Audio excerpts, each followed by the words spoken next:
Hey guys, so this video is about my story of when I lost my job during the 2008 recession. Now, of course, I was inspired to make this video because of what's happening in our country right now.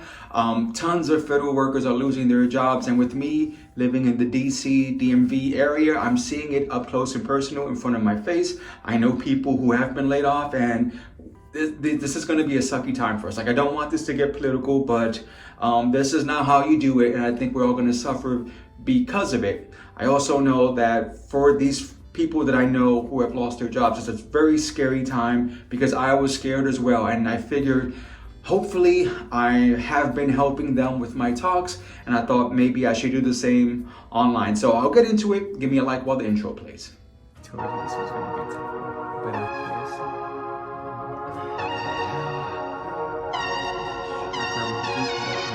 Okay, so I know not the most exciting story, but I think it is important, so let's just get right into it, okay? Now, this story begins in December of 2007, which is when the recession officially began. It was also the time frame where this dude decides to take a new job. Now, of course, I didn't know at the time that this was going to be a recession, and actually, I was so excited, man. Like, I had worked over 10 years in the hospitality industry, and I wanted something different. And while the title was customer service rep and I was basically answering phones and emails, it was still working for like this web-based company with a lot of technology. And so excited about that. Also, I was getting paid more than I ever had before. So great times for me. Now, fast forward a year. We'll say January of 2009. Now, as I get into the story, whenever I can highlight tips or pieces of advice, I will. Things that helped me before, during, and after me losing my job, okay? So January 2009 is when the recession started to affect my company. Now at this point, they were laying off people every Friday. It was a new round of layoffs, and it really felt like American Idol, like that Thursday night where they're gonna send someone home. Every Friday pretty much sucked for us, waiting to find out who was gonna be let go that day. Now, I'm thinking for sure it's just a matter of time. I'll be one of the first ones. Not only was I one of the newest employees, but again, also customer service, like not essential at all, especially since there really wasn't much stuff coming through the pipeline. So I already started to look for another job, thinking it's inevitable, right?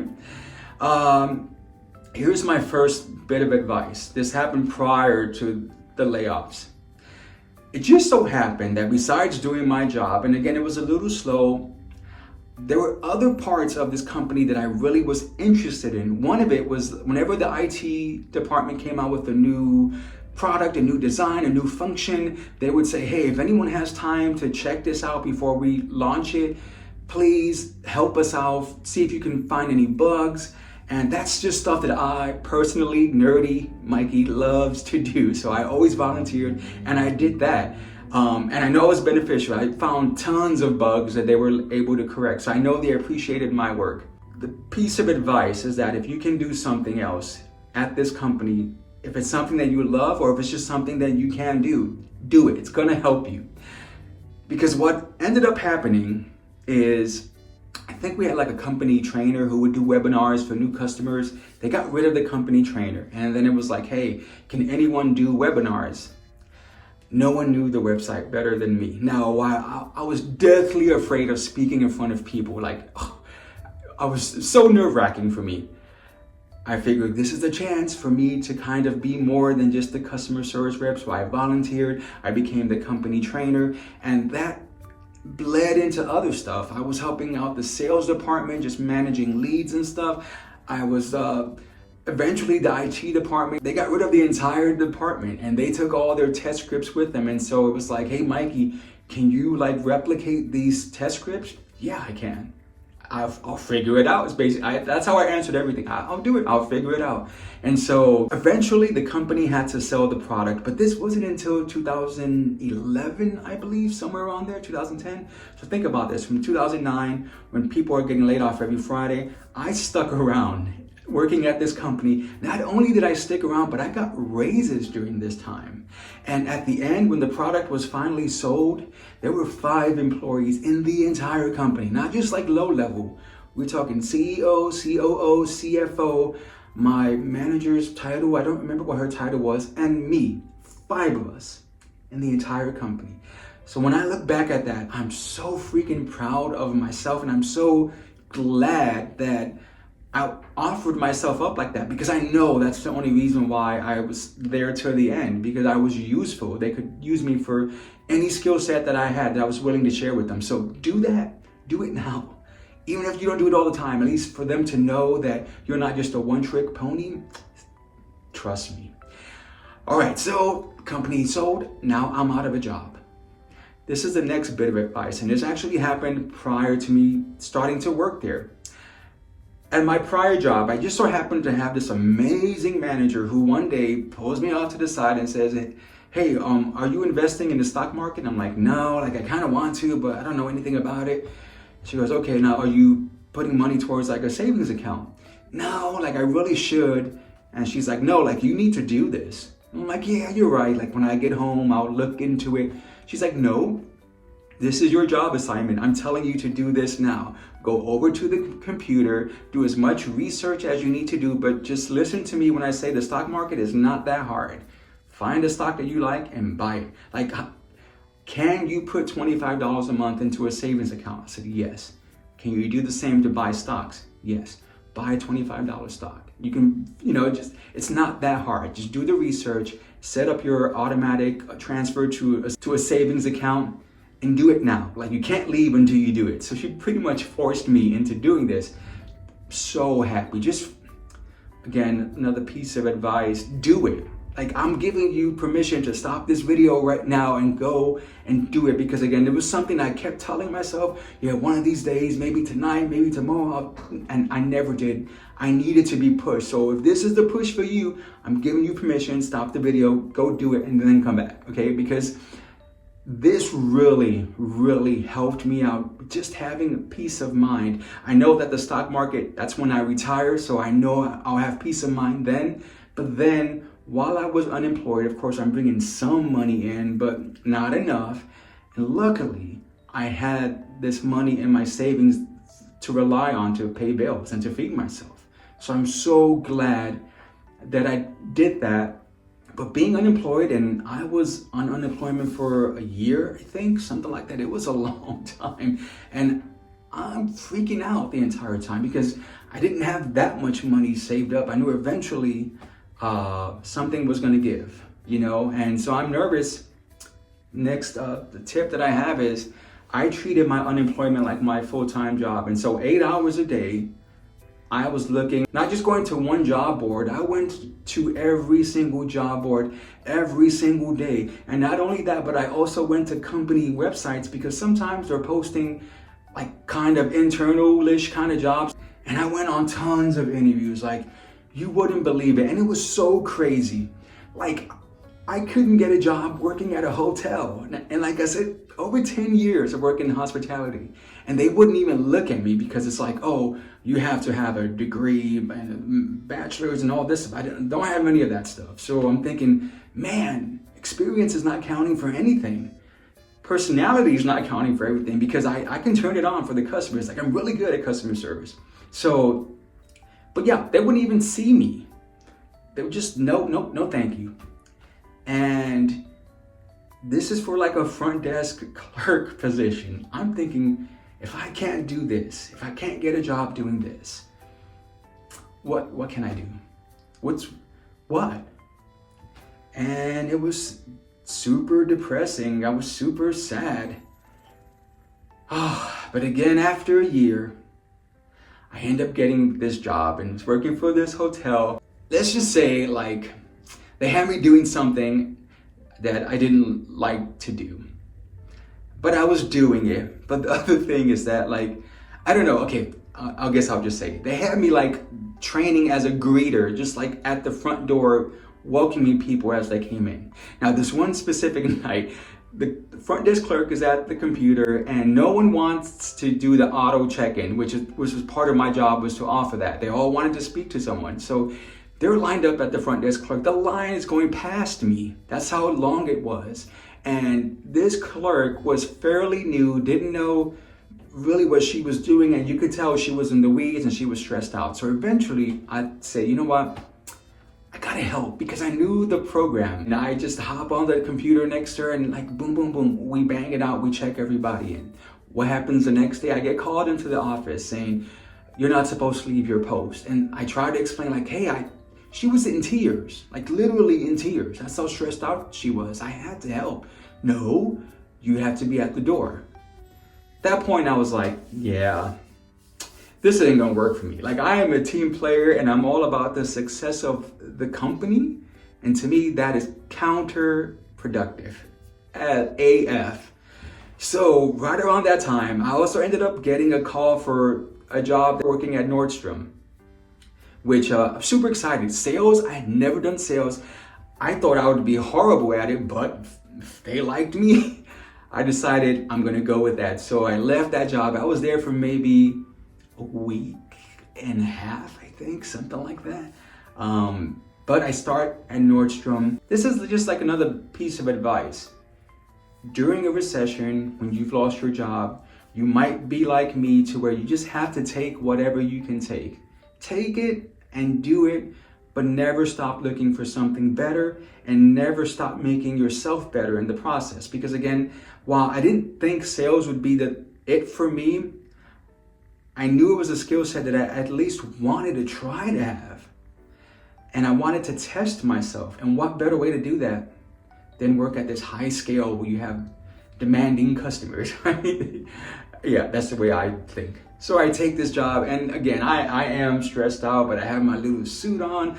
I'm watching these expert salespeople make sales and thinking there is no way I'm ever gonna be this good. Like, I was so nervous, but then it's kind of like you get one little sale here, another one over here, and then I don't know. For me, I just didn't want to be like that fake person who's trying to say, oh my gosh, those jeans make your butt look awesome, just to make the sale. Like, I didn't want to be fake. But I found this way to where I could still be myself while also actually helping out the customer, which is what I wanted to do. And there were two things. So this was pure commission, which kind of sucks. But the two items where you got paid more than the normal commission was for watches and cologne. It just so happens that I freaking love watches and I love cologne. Some of you know this about me. So I was kicking butt, like as far as selling that stuff. And I think it was like 5% for everything else. I might be off with these numbers, but like 5% commission for watches and cologne, it was 10%. So I was killing it because I could sell that stuff easily. Again, it wasn't me just trying to make a sale, but me passionate about the product and helping out the customer. Like, one of the things that I remember is this one dude who was like getting ready for his prom, and he was super nervous, but he didn't want like this just regular basic kind of suit. So I hooked this dude up. I was like, he looked funky, but he looked freaking awesome. So he leaves, goes to his prom. He actually came back to show me pictures of his prom, and he hugged me. And it was weird. At that moment, I thought, I can do this. And that was something, man, this is gonna sound crazy, but I'm so happy that all of these things led me to that point, because I really surprised myself in doing sales, which was something that I knew I was gonna be terrible at. Man, like, there were weeks where like the number one dude, the number one salesperson, there were weeks where I beat him. Crazy. But the bad part about working there is that it's total commission and you don't know what you're gonna make at the end of the week. And I can't live like that. Like, I was, but didn't want to. I didn't enjoy it. I like to know how much money I'm making. So a job that I had applied to even before both of those jobs was a government job working for the city of Atlanta in the watershed management department. They call me. Now, they're offering me more money than I was making at either one of those places. So I decide to meet up, interview with them. That goes well. They offer me the job. Now, here's the thing. I hated this job. And I don't really like using the word hate. I try not to say it often, but in this case, I really did hate it. Like, I'm empath. And so when I'm talking to people who have had their water shut off and how am I gonna drink, how am I gonna survive, like all of that stuff affected me. You had people saying they were gonna come over and unalive you, like you'd get those calls too. I laughed at those. I just thought those were hilarious. That didn't bother me, but it was the grandma. It was the mom with 5 kids. Like that stuff, man, it really, really got to me. Next bit of advice is to keep checking in on your health, because I think I made another video about this, about the insomnias related to this part of my life, because it got to the point where I was maybe getting like 5 hours of sleep a week. And there was just so much, all of this stress, everything that I was feeling throughout this entire time of being unemployed and then having these jobs that I was just so iffy about. There was so much, I don't know, I just wanted some stability and I wasn't finding it. So yeah, I'm getting no sleep and thinking something, this is not gonna end well. So I ended up going to a doctor, getting help for that, getting medication so that I could sleep, and that helped a lot. So next bit of advice, like, because I just kept putting off what I was feeling. Like, again, I was on a mission to just stabilize myself and find a job. And so that was important for me, and not how I was dealing with everything. And yeah, I know it's so hippie, but do that. It's gonna help you, and if you don't do it, it's gonna affect you in some other way. So just do it now while you can, while it's easy, because again, you don't want to end up with insomnia and then having to see a doctor anyways, and then having to go on medical prescriptions and all that stuff to get over something. So deal with it while it's small before it gets big. So I ended up the industry where I'm at now, which I had done while I was in the service, and had gone so many decades without ever doing anything like that. I just so happened to land this job, and I decided I was gonna move back to Myrtle Beach, and so I started to apply to jobs in Myrtle Beach before I moved. So I get this job in this industry that I knew from when I was in the service. Before I even got back there, I had this job lined up, and that changed everything. I'm still in this industry. I'm still doing it because I always loved it. And had none of this happened, I would probably still be working at a front desk somewhere. Like, if I hadn't taken these risks, if I hadn't had these crazy, terrible things happen. It's weird, but again, I'll say, looking back, I'm kind of glad that it happened. And so maybe that's my next bit of advice, like, kind of ties in with everything else, but use this moment to make yourself better, to always have a positive outlook, to, while you're unemployed, work on your physical fitness. I did that as well. Didn't work on my mental health, which I wish that I had, and I'm telling you guys to do this now. But yeah, just take this bad, crappy moment and make crappy out of crap, you know? Make it something that you can grow from and learn from. And again, for me, I'm in a good place, in a really good place now with my career. And I don't see how I would have gotten there if everything didn't happen exactly the way that it happened. So yeah, lean into it and make whatever you can out of the situation. I think that's my final piece of advice. I never gave up. That's the deal. And I kept pushing myself to get to where I wanted. Of course, you have the emergency things that you have to do. You need to bring in income. So yes, find a job that's gonna pay you enough. Do what you have to do. Plan in advance, right? Do what you have to do in the moment, but when you're at a more comfortable place, then put your focus on getting yourself to an even better place, a place where maybe you dreamed about getting to, because that honestly is where I'm at now. And I'm so happy that everything, looking back, again, while this was going on, it freaking sucked. But looking back, I'm thinking, wow, I'm so glad that I didn't let it affect me that bad to where it stopped me from existing. I'm thinking about a friend now who just lost her job, and I know she's hurting, and that's why I'm now the emotional turn to that because I'm thinking of her and it sucks. But we can get through this. You can get through this. Just keep your head held up and fight. Fight for your existence. Fight for your future.